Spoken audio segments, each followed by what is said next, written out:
Naghahanap na ang DSWD ng lugar na pwedeng tirhan ng mga Pilipinong lumikas mula sa Sabah para makaiwas sa guloroon. Bibigyan din daw ng kabuhayan ang mga ayaw ng bumalik sa Sabah. Mula sa Tawi-Tawi, may ulat on the spot si Ian Cruz. Ian?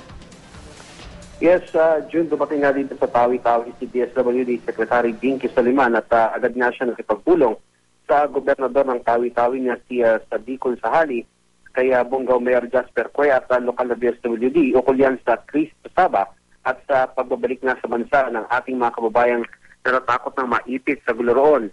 Isa sa mga pinag-usapan nila Governor Sahali ang paghahanap ng lupa para nga may matirhan ang mga wala nang babalikan dito sa ating bansa na kanilang mga tirahan.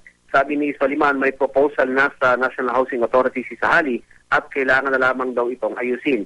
Para naman sa medium at sa long-term program, sinabi ni Soliman na tutulong sila sa pagpoproseso ng kaukulang papeles ng mga nais na bumalik ng Sabah na ating mga kababayan.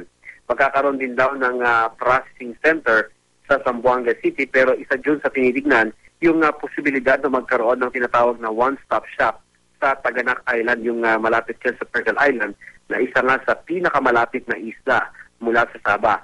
Sa mga mananatili naman sa ating bansa, permanent settlement at kabuhayan ang planong ibigay ng DSWD. Sa ngayon June, ay nasa mahigit 1,000 na ang mga evacuees mula sa Sabah na nakarating nga dito sa ating bansa.